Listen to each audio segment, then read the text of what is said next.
Motena Binunyoso Valandia Magazine La Voix Prophétique aux Alisusulelo na esengo ya kokutana bino pour ce nouveau numéro otokusani na mandaku na bino na ba maison na bino na ba pharmacie na bino na ba terrasse na bino pona ko pesa lisusu bino un nouveau enseignement ndenge toyaka nango à chaque fois. Que le Seigneur vous bénisse en tout cas de partout, même bino oyo bozali kolanda na nzela ya réseaux sociaux na chaîne na biso YouTube tango yango yo officiel tika nzambe ya lola apambola bino nyonso oyo bozwi vraiment libaku wana ya kolanda magazine ya lelo.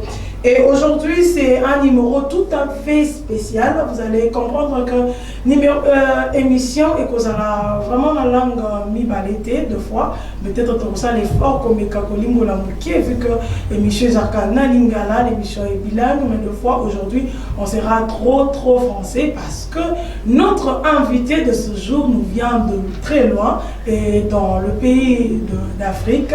Vraiment, nous sommes très heureux de lui recevoir dans notre plateau du jour. Donc il parle français, donc soyez tolérants, nous allons ensemble les découvrir tout à l'heure. Bonjour apôtre.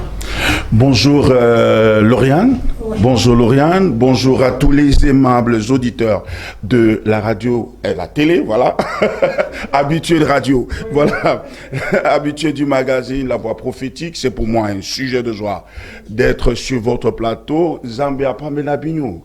Ok, je crois que... Là, vous comprenez qu'il essaye de parler en lingala pour vous transmettre ces salutations dans Zambie à Pambola Bino, vraiment. Alors nous allons vous connaître, apôtre Eric Ewale. En tout cas, vous allez vous présenter devant nos téléspectateurs qui sont en train de nous suivre. Mbotena Bignou. Je suis donc l'apôtre Eric Ewale. Je suis le pasteur et deuxième conseiller de l'Église baptiste nationale camerounaise. Je suis le pasteur de l'Assemblée évangélique de la Grâce, 6 à Douala. Je suis marié, père de 3 merveilleux enfants. C'est pratiquement 16 années de lune de miel, pas 16 années de mariage, 16 années de lune de miel. Ça veut dire que pour nous, le mariage est bon depuis 16 ans. Je suis chez moi, à Kinshasa, dans mon pays. C'est le continent, c'est le pays de Mobutu, le pays de Lumumba, c'est le pays de, je vais dire, Dinamwana, c'est le pays où il faut être. Et je suis à Kin depuis quelques jours. En congé, mais aussi en mission, okay. Parce qu'on n'est jamais en congé avec Dieu.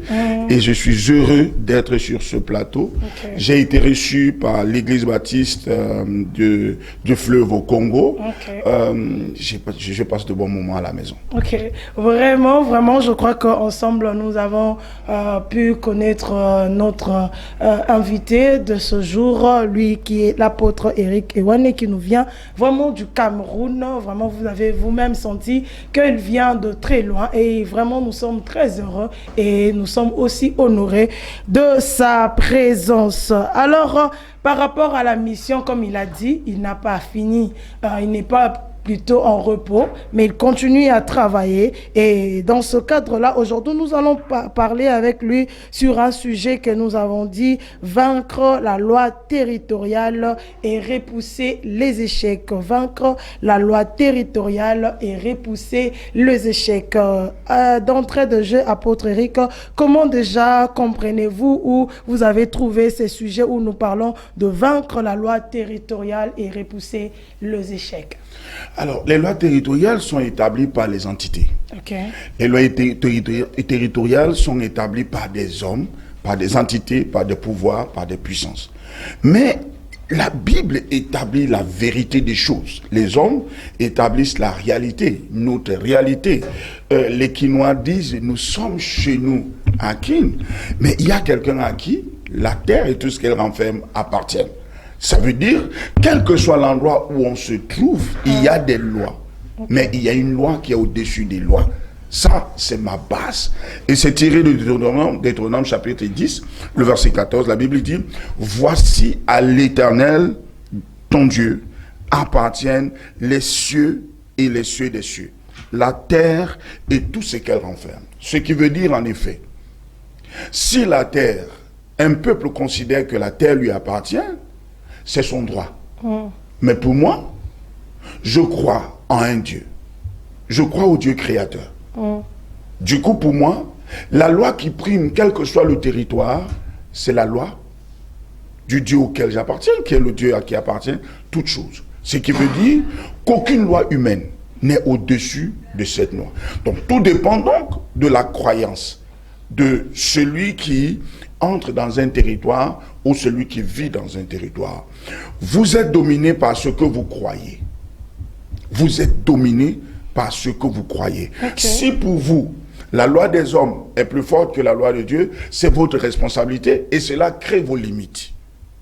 Mais si vous croyez à la loi de Dieu, il n'y a pas un territoire qui vous sera étranger. On prend un exemple. Dieu dit à Abraham, quitte ton peuple et ta patrie, va vers le territoire que je te montrerai. Et Abraham quitte, et Dieu l'amène sur une haute montagne. Et lui dit, regarde. Il regarde à l'Orient, il regarde à l'Occident. Mais la vision d'Abraham dépend de sa capacité, la distance à laquelle il voit. Et Dieu lui dit, tout ce territoire, je te le donnerai. Ce territoire était des territoires vierges? Non.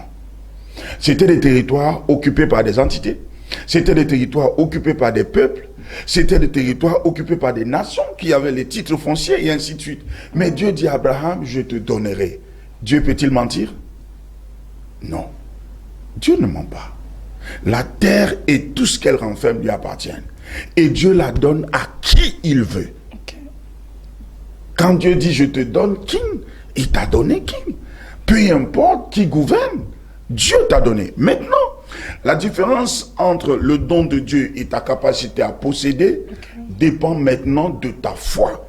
Est-ce que tu crois que Dieu t'a donné? La deuxième question, il te l'a donné. Pourquoi? La troisième, qu'est-ce que tu dois faire pour rentrer en possession? Donc, tout ce que Dieu te donne est sous contrôle de quelqu'un. Tout ce que Dieu te promet, quand Dieu te promet le mariage, la personne que tu dois marier est sous contrôle de quelqu'un. Il y a un esprit, il y a une puissance, il y a une force qui le bloque peut-être et qui l'empêche d'avancer vers toi. C'est à toi de rentrer en possession de ce que Dieu t'a promis.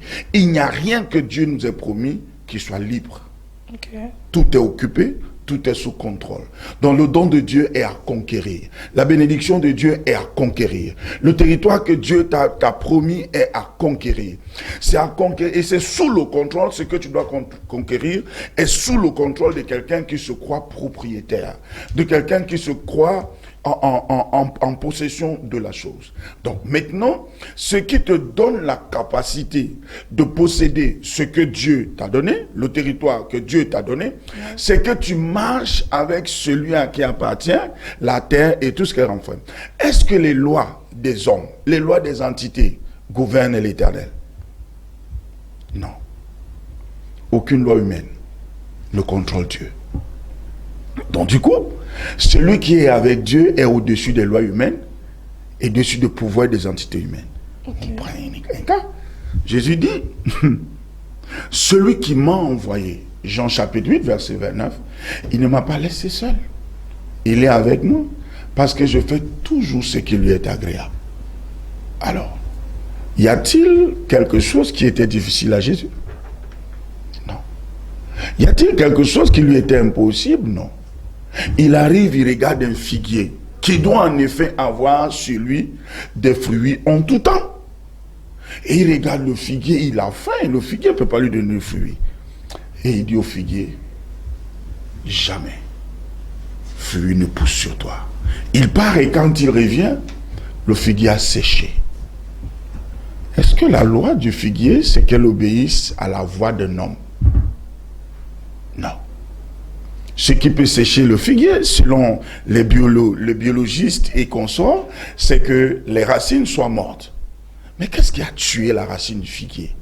La parole d'un homme qui est lié à Dieu. Jésus dit que jamais rien ne pousse de toi. Les feuilles sont mortes. Le lendemain, les disciples viennent, ils arrivent et réalisent que le figuier est mort. C'est eux qui reconnaissent. Ah, Voilà le figuier sur lequel le Seigneur a parlé. Il est mort. Et les gens viennent le voir et disent, mais Rabbi, qu'est-ce que... Et il leur dit, mais race incrédule. Jusqu'à quand serai-je avec vous? Si vous avez la foi, comme un grain de sève, vous direz à cette table-là, ôte-toi de là et jette-toi dans la mer. Et il obéira. Il dit, et tout ce que vous demanderez au Père en mon nom, il le fera. Ce qui veut dire en réalité, les lois humaines sont les lois humaines. Mais l'autorité de Dieu est l'autorité de Dieu. L'autorité de Dieu est élevée au-dessus des lois humaines. Donc celui qui fait corps, celui qui fait un avec Dieu, est au-dessus des lois humaines. Il peut réussir partout. Il peut prospérer partout. Il peut se marier partout. Il peut posséder son héritage partout. Pourquoi? Parce que Dieu est avec lui et Dieu lui a donné. Voilà, je crois qu'ensemble, nous avons vraiment compris l'introduction de notre sujet de ce jour, vaincre la loi territoriale et repousser les échecs dans la loi territoriale. Et c'est une réalité, alors que la vérité existe, qu'il y a quelqu'un qui contrôle tout le territoire du monde entier, qui est le Dieu Tout-Puissant. Et si vous avez Dieu avec vous, si vous avez Dieu à côté de vous, vous allez vaincre toutes les lois territoriales. En tout cas, l'homme de Dieu a expliqué biso vraiment na bozindo eza ba mibeko etiama na mabele soki yo oyebi kozala na nzambo kangami na nzambe okoyeba bongo ko longa yango. Alors nous pouvons comprendre dans ces grands sujets la première question que nous pouvons demander est que par rapport à ces sujets, comme vous avez dit, c'est avoir Dieu. Comment quelqu'un va comprendre qu'il a Dieu et qu'il peut aussi exercer ce pouvoir ou que le territoire là où il est, ça lui appartient? Écoute, la Bible dit que tout ce qui est né de Dieu triomphe du monde. La première chose, c'est d'avoir l'assurance que je suis né de Dieu. Qu'est-ce qui prouve que je suis né de Dieu? C'est que j'ai accepté Christ comme Seigneur et Sauveur. Jean 1, verset 12 dit, à ceux qui l'ont reçu, à ceux qui croient en son nom, il leur a donné le pouvoir de devenir enfants de Dieu. Donc, le fils du lion, c'est quoi? Le chat? C'est quoi? Le lionceau. Alors, aussi longtemps qu'il est petit, tout le monde peut jouer avec. Mais dès qu'il grandit, est-ce que tout le monde peut jouer avec? Il devient quoi? Un lion. Pas un jeune lion, il devient un lion. Donc ceux qui jouaient avec lui ne pouvaient plus jouer avec lui. Pourquoi? Parce qu'il est devenu le roi. Il est lion. Donc tout dépend du niveau de foi, du niveau de compréhension de tout un chacun. Vous savez, les gens vont à l'église et restent des chrétiens d'église. L'échec est aux chrétiens d'église. Mais au Fils de Dieu, la Bible dit, tout ce qui est né de Dieu triomphe du monde. Et la victoire qui triomphe du monde, c'est leur foi. Qu'est-ce que tu crois? Est-ce que je suis enfant de Dieu parce que j'ai été baptisé, je parle en langue? Non. Je suis enfant de Dieu parce que la vie de Dieu habite en moi. Et parce que la vie de Dieu habite en moi, j'entends la voix de Dieu. J'entends la voix de Dieu. Le problème des chrétiens, des enfants de Dieu, c'est qu'on entend plus la voix des hommes que la voix de Dieu. Celui qui entend la voix de Dieu est au-dessus de celui qui a fait des grandes études. Celui qui entend la voix de Dieu est au-dessus de celui qui gouverne. Parce que même ceux qui gouvernent, ils écoutent la météo. Ils ont besoin des statistiques des hommes. Mais celui qui écoute la voix de Dieu a les informations du ciel. Or, les informations du ciel sont meilleures que la tour de l'armée. Il sait ce qui va arriver. Il connaît la puissance de ce qui vient. Et parce qu'il a cette position, il est libre, il ne craint rien. Quand les choses semblent aller mal, pour lui, tout va bien. Parce qu'il connaît l'ennemi qui vient, il sait pourquoi il vient, il sait comment il vient, il connaît la durée. Et c'est à lui de trouver donc les moyens de contourner. Donc, en tant qu'enfant de Dieu, nous n'avons pas droit à l'échec. La question que je posais, Dieu peut-il échouer? Un des plus grands miracles de la Bible, la résurrection de Lazare. Quand Lazare tombe malade, Marthe et Marie envoient dire à l'ami de Lazare, ton ami est malade à mourir. Et la Bible dit que Jésus apprend la nouvelle Et Jésus dit à ses disciples, bon, écoutez, Lazare est malade, mais bon, Lazare dort. Pour eux, Lazare est mort. Et il leur dit, restons encore un peu. Et l'un d'entre eux dit, mais on va retourner à Béthanie, on voulait nous tuer. Inch'Allah, vous avez encore des problèmes, vous avez peur de la mort. Et lui dit non, Lazare, notre ami, dort, allons, je vais le réveiller. Vous voyez la compréhension de deux groupes de personnes qui marchent ensemble. Okay. Les uns croient que c'est possible, et il y a un qui croit que ni les lois des hommes, ni les interdits des hommes, ni les situations de la vie ne peuvent le bloquer. Lui, il contrôle le temps, il contrôle les situations, parce qu'en effet, il n'est pas influencé par les lois des hommes, par les interdictions des hommes. Lui, il a une loi qui le meuve, il y a une loi qui le meut, il y a une loi qui le bouge, c'est la loi de Dieu. Il dit, Lazare dort, allons, on va le réveiller. Alors, apôtre Eric, par rapport à ce que vous êtes en train de dire, est-ce qu'il y a-t-il une nuance ou une différence entre enfant de Dieu et fils de Dieu? L'enfant, c'est un enfant. On donne à manger à un enfant.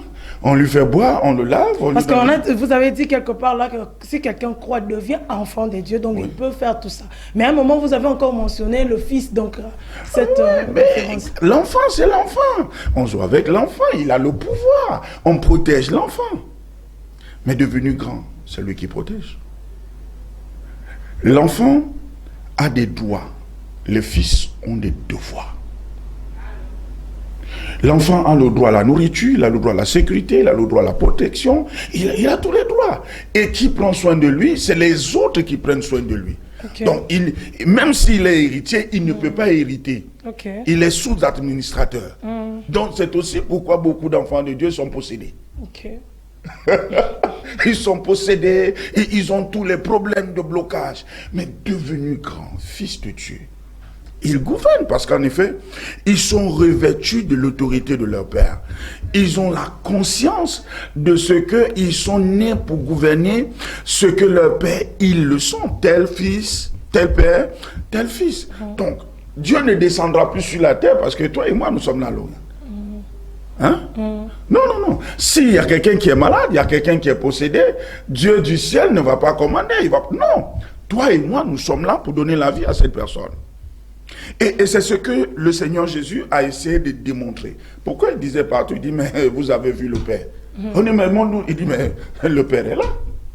Celui qui m'a vu a vu le Père. En fait, ceci nous permet de comprendre qu'on ne devrait pas avoir une identité dans l'Église et une identité dans la société. Okay. La société cherche Dieu. Et nous sommes là pour montrer à la société que Dieu est au milieu de nous. Okay. Jésus arrive, pour terminer mon histoire, Jésus arrive à Béthanie, Marthe et Marie pleurent. Si tu eusses été là, notre frère ne serait pas mort. Mais il dit, mais votre frère va ressusciter. Et ils disent au dernier jour, jusqu'aujourd'hui, les chrétiens, l'Église croit à quelque chose qui va venir. Ils ne croient pas que Dieu nous a déjà... Je dis, je vous ai donné le pouvoir de marcher sur le scorpion, sur le serpent, sur toute la puissance de l'ennemi, et rien ne pourra vous nuire. Ce qui veut dire en effet que cela ne dépend ni de Dieu, ni de l'autre. Cela dépend de toi. Ce que tu veux, Dieu veut. Ce que tu veux, Dieu veut. Et il t'a donné le pouvoir de l'amener à l'existence. Donc on n'a pas... Moi je prends l'exemple. J'étais dans l'avion, quand on venait ici, on a fait 1h30 à tourner en l'air, au milieu des trous d'air et de toutes sortes de secousses. Et tout le monde était paniqué dans l'avion. Et moi, je riais. Ma voisine me regarde et rit. Elle est étonnée. Je suis serein. Je ne suis pas venu à Kin parce que j'avais envie de venir à Kin. Je suis venu à Kin parce que le Seigneur voulait que je vienne à Kin et il m'a donné un message. Va et dis à ce peuple. Psaume 37, verset 25. David dit, j'ai été jeune et j'ai vieilli. Je n'ai point vu le juste être abandonné et sa postérité mendiant son père. Qu'est-ce que Dieu veut que je dise? Dieu veut que j'enseigne aux gens la fidélité de Dieu.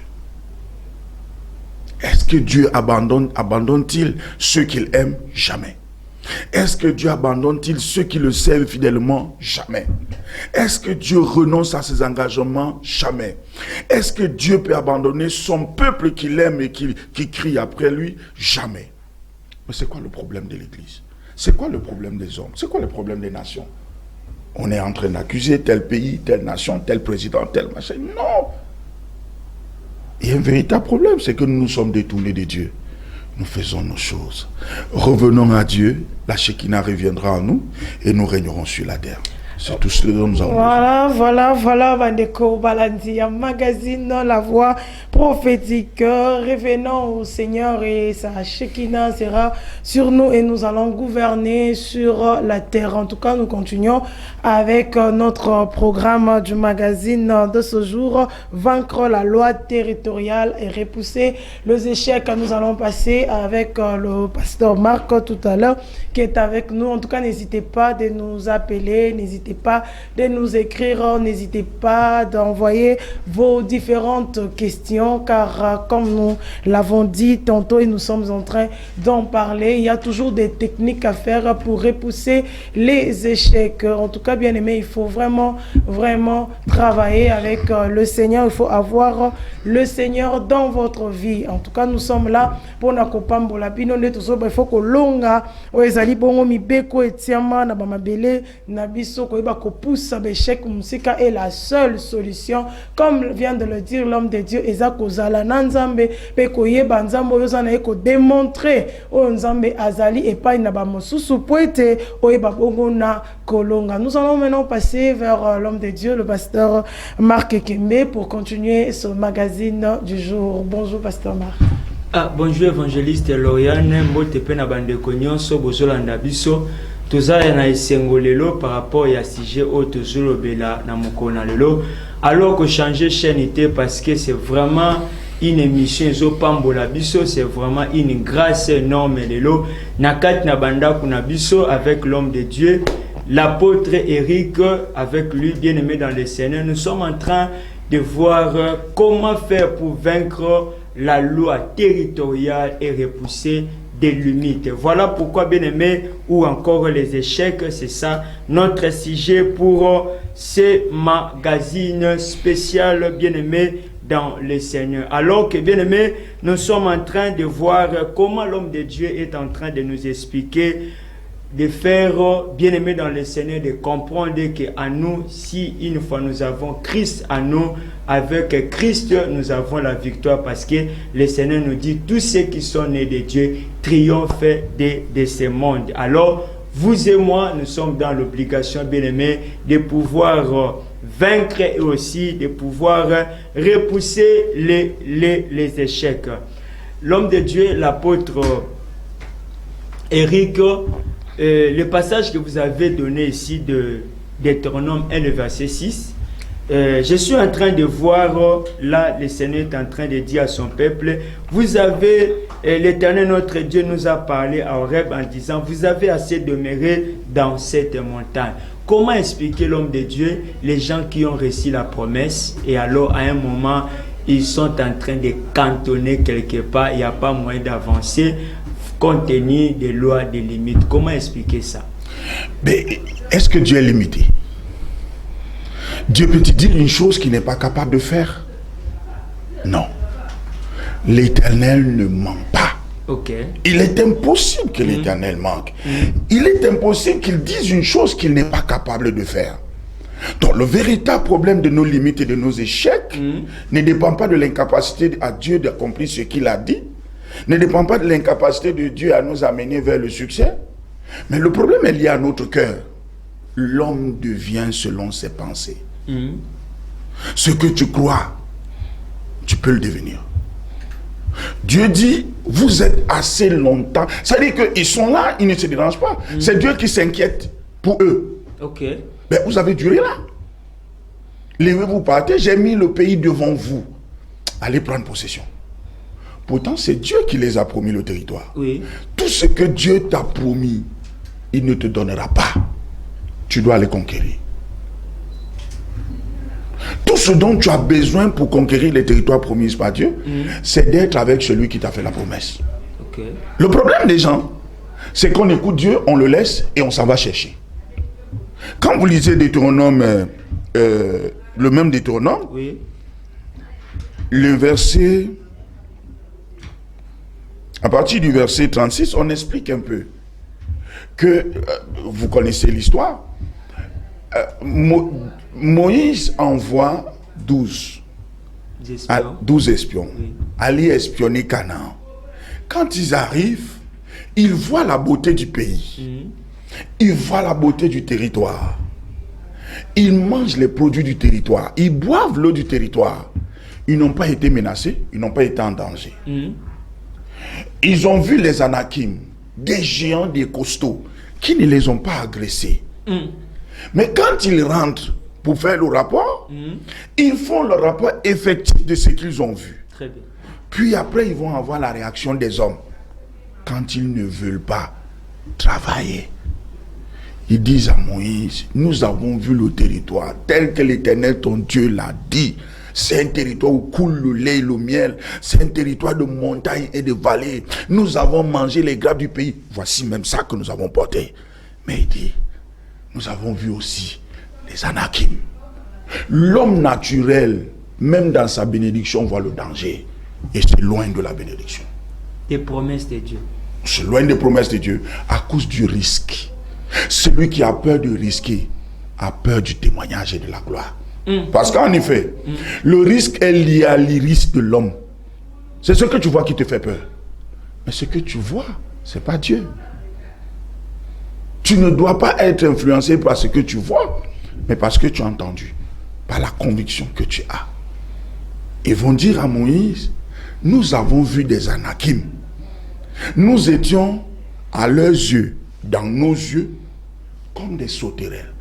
Ça veut dire ils sont allés jusqu'à imaginer ce que les Anakim pensaient, comment les Anakim les voyaient. Vous voyez comment la paresse, l'esprit de l'échec, comment l'esprit de l'échec peut contrôler la vie de quelqu'un. Ça veut dire toi-même tu vois quelqu'un qui est là, qui a peur de toi.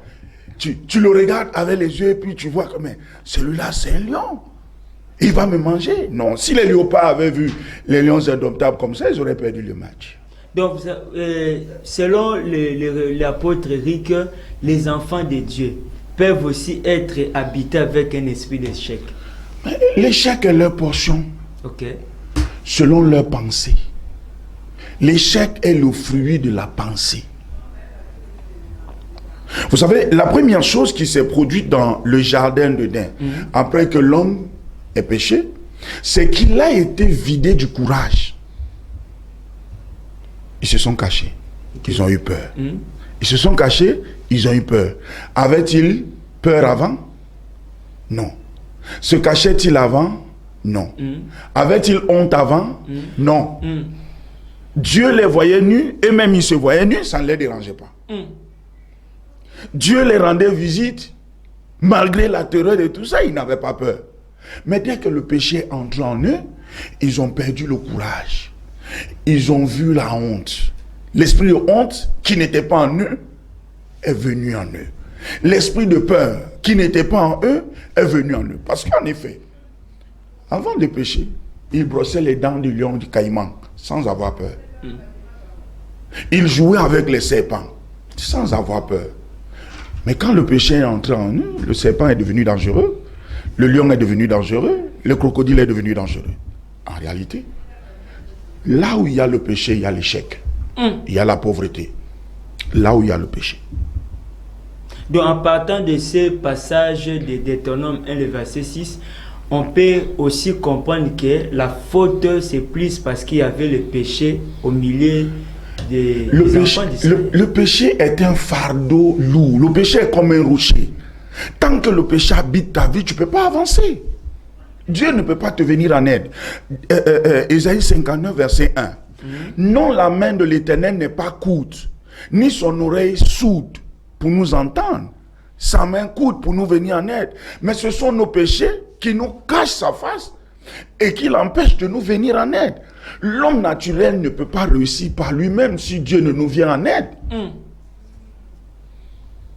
Or, la seule chose qui peut te bloquer, ce n'est pas les démons, ce n'est pas le diable, c'est le péché. Le péché enlève en toi la nature divine. Ok. La présence de Dieu. Enlève la présence de Dieu. Et quand la présence de Dieu est enlevée en toi, qu'est-ce qui reste? Plus rien. Tu n'as plus de valeur. Tu n'es plus important. Je rappelle aux téléspectateurs que vous êtes pasteur à l'Assemblée évangélique de la grâce Douala au Cameroun. Oui. Et tout à l'heure, là, par rapport à votre introduction dans l'entrée des jeux, vous étiez en train d'expliquer que vous êtes ici en mission. Comment avez-vous trouvé la mission de manière pratique ici en RDC? Je bénis le Seigneur pour ce grand pays. Ok. Pour la beauté de ce pays. Il n'y a pas de pays parfait. Ok. Il n'y a pas d'église parfaite. Il n'y a pas d'œuvre parfaite.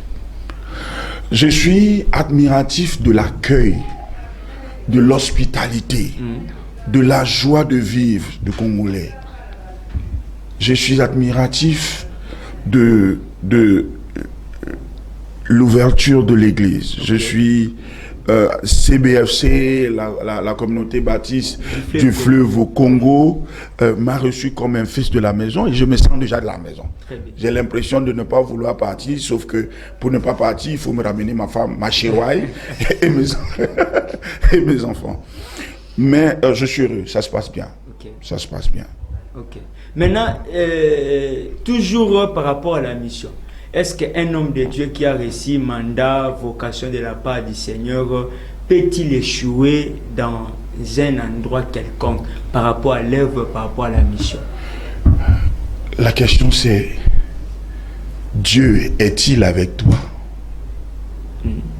Si Dieu est avec toi, même au désert, tu vas réussir. Okay. L'onction que Dieu met sur un homme de Dieu peut faire pousser de l'herbe dans le désert. C'est un droit que Dieu te donne. C'est une autorité que Dieu te donne. L'ordre de mission te donne le tout pouvoir de réussir partout. La Bible dit, rien n'est impossible à Dieu. Tout est possible à celui qui croit. Qu'est-ce que tu crois? Si tu crois que Dieu est avec toi et si Dieu t'a réellement envoyé.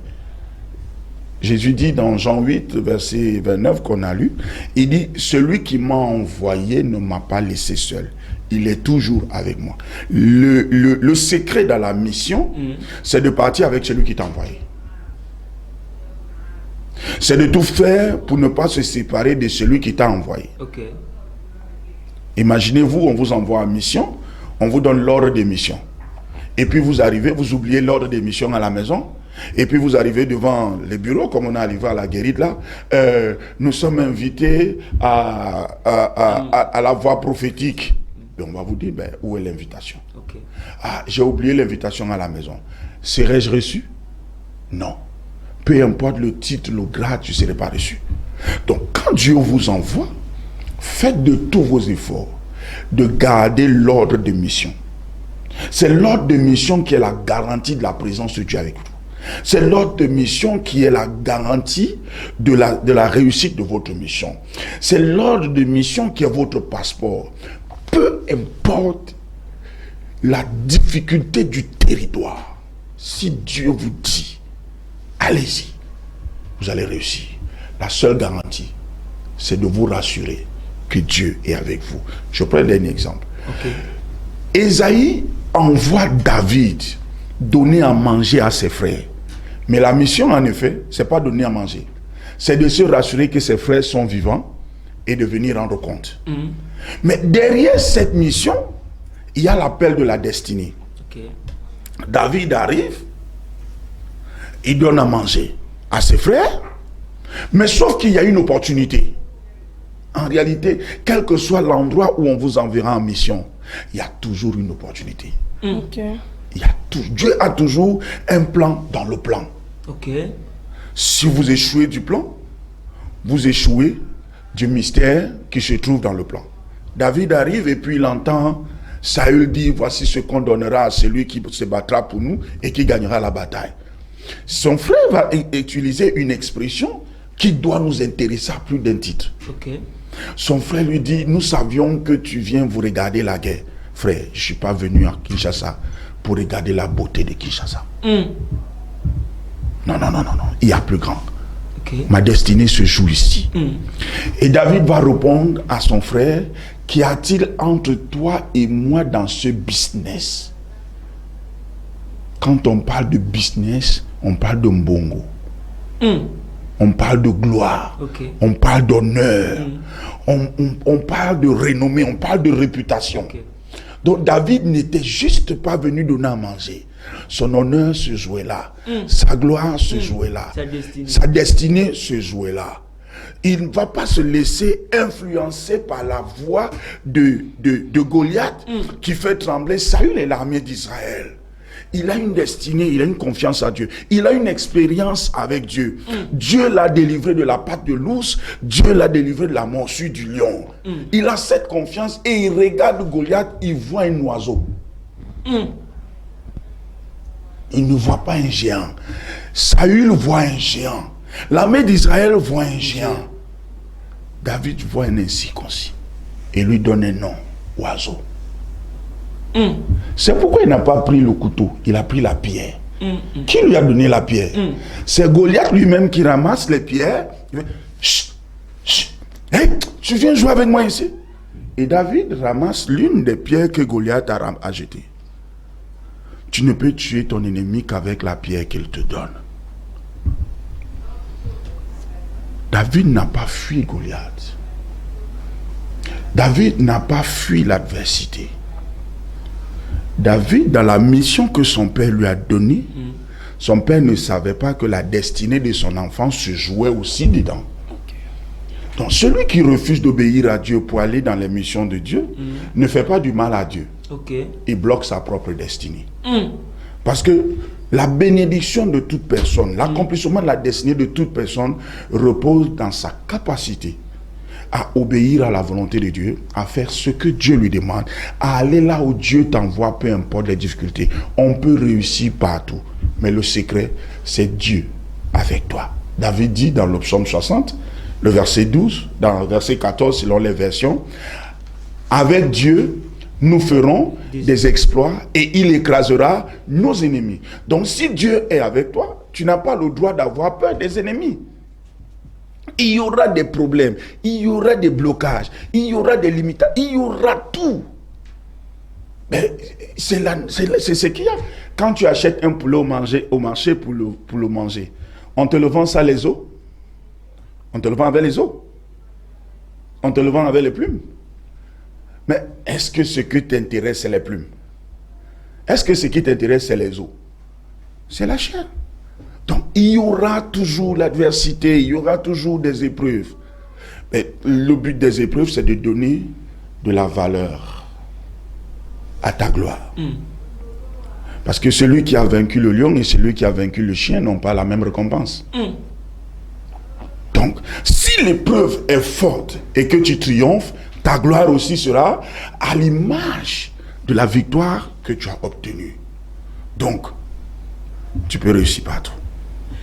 Voilà, tu peux réussir partout au Koki Kolonga Bisika Nyonso. Faites confiance dans Nzambe Oyo à attribuer au mandat et mission. Voilà, c'est ça ce que l'homme de Dieu venait de nous expliquer ici. Donc par là, nous sommes en train de comprendre qu'aujourd'hui, c'est vraiment une très bonne nouvelle pour nous. Nous qui sommes habitués de suivre magazine La Voix prophétique. Que le Seigneur vous bénisse. N'hésitez pas de nous aider, de contribuer, de faire avancer cette œuvre. Le Seigneur ne manquera pas aussi de nous faire du bien. Évangéliste Lauriane Basingé. Merci, pasteur Marc Kembe. En tout cas, c'est un très grand sujet.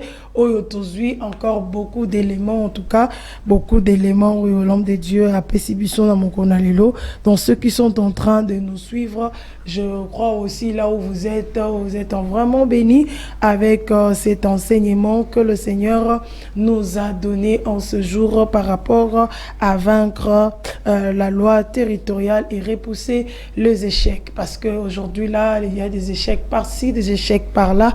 Et l'homme de Dieu a dit beaucoup de choses. David partait pour autre chose et il a saisi une autre opportunité qui était là sur place et ça a changé sa vie et ça a donné une autre image de sa vie. Alors, apôtre Eric, nous sommes là en train de chuter par rapport à notre magazine du jour, mais il y a ceux qui nous ont suivis en cours de l'émission, ils vont peut-être avoir les résumés de ce que nous avons dit aujourd'hui afin qu'ils puissent retenir tout cela dans quelques minutes. Mais alors, ce que je voudrais dire pour retenir en résumé, c'est que la clé de tout succès, la clé de toute victoire, la clé qui nous permet de réussir quel que soit l'endroit, c'est pas nos efforts. Okay. C'est la dimension, la qualité de notre relation avec Dieu. Celui qui a une parfaite relation avec Dieu n'échouera nulle part. Okay. C'est-à-dire que même si il arrive dans une zone, on dit le diable habite ici. Ici, c'est la maison du diable. Mais il faut savoir que le diable connaît Dieu et il le craint. Le diable craint Dieu. Le mal, c'est que nous louons Dieu sans le craindre. Mais le diable tremble devant Dieu. Alors, on a plus confiance au diable. Non, il a bloqué. Non, il a ceci. Or, celui qui nous garantit la victoire, on a une relation en dents de scie.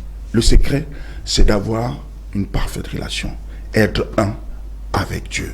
Croire au-delà de tout que tout est possible à celui qui croit. Yes. Dieu n'échoue pas. Dieu n'abandonne pas. Dieu ne renonce pas à ceux qui lui appartiennent. Même si tu es tombé hier, réconcilie-toi avec Dieu aujourd'hui et Dieu va recommencer avec toi aujourd'hui une œuvre nouvelle et peut-être même une œuvre beaucoup plus grande que celle d'hier. Parce que Dieu est amour. Okay. Il faut donc garder cette relation. Entretenir cette relation avec Dieu. La relation avec Dieu est beaucoup plus importante que tout ce qu'on a dans notre compte bancaire. Okay. Proverbe 8, verset 17. J'aime ceux qui m'aiment. Ceux qui me cherchent me trouvent. Avec moi sont les richesses et la gloire, les biens durables. Si tu cherches l'argent, tu le cherches où? À la banque? Au travail? Non. La richesse se trouve dans la qualité de la relation avec Dieu. Il dit, avec moi sont les richesses et la gloire, les biens durables. Donc, il est impossible que Dieu soit avec toi et tu sois pauvre. C'est pas possible. Non, c'est pas possible. Je vais terminer ici. Okay. Satan est en conférence devant Dieu. Les princes de Dieu sont réunis. Dieu lui pose la question. D'où viens-tu? Il dit de parcourir la terre. Dieu lui demande, as-tu remarqué mon serviteur Job? C'est un homme juste, intègre, droit, craignant Dieu, se détournant du mal. Et Dieu dit à Satan, est-ce de façon désintéressée que Job craint Dieu? Ne l'as-tu pas béni? Tu as protégé sa maison. Tu as protégé ses enfants. Et même son troupeau couvre le pays. En disant, est-ce de façon désintéressée que Job craint Dieu? Satan est en train de nous dire que celui qui craint Dieu, Dieu le protège. Celui qui craint Dieu, Dieu protège sa maison. Celui qui craint Dieu, Dieu protège ses enfants. Celui qui craint Dieu, Dieu multiplie ses affaires de manière à ce que tout le pays lui appartienne. Mais la question ici, Satan dit, est-ce de façon désintéressée? La véritable réponse que Satan nous permet de comprendre ici, c'est que celui qui craint Dieu, Dieu le protège. Dieu protège sa maison. C'est Satan qui parle, hein? C'est pas quelqu'un d'autre. Or, nous, on nous dit que si tu veux être protégé, il faut aller chez le diable. Si tu veux la richesse, il faut faire un pacte avec le diable. Si tu veux la gloire, il faut faire un pacte avec le diable. Mais le diable dit à Dieu, il nous dit à nous, que celui qui craint Dieu, Dieu lui donne la richesse, Dieu lui donne la gloire, Dieu lui accorde la sécurité, Dieu lui accorde la protection, Dieu lui accorde la rémunération. Vraiment, on nous signale déjà là-bas que nos minutes sont épuisées. En tout cas, beaucoup à dire, mais le temps nous est imparti. La prière pendant quelques secondes pour toutes les personnes qui nous ont suivis. Nous allons leur mettre entre les mains de Dieu. Père, dans le nom de Jésus, la distance n'est pas une barrière. Amen. Je lève ma main vers ton peuple, mais aussi vers Kinatu TV. Étends ses limites. Bénis ton peuple. Guéris ceux qui sont malades et particulièrement cette femme qui suivait cette émission avec des douleurs atroces dans son bas-ventre. Merci parce que ces douleurs ont disparu. Merci parce que de la même manière que cette femme est guérie, tous les malades qui ont suivi et qui suivront cette émission reçoivent la même portion de guérison dans le nom de Jésus-Christ. Bénis ce plateau, bénis Lauriane, bénis Marc, bénis cette merveilleuse émission au nom de Jésus-Christ. Amen. Amen. Voilà, merci na Binonio Sobolandaki. Bisona Mukona Lelo. Vraiment, nous allons nous retrouver prochainement pour un autre numéro. Ciao.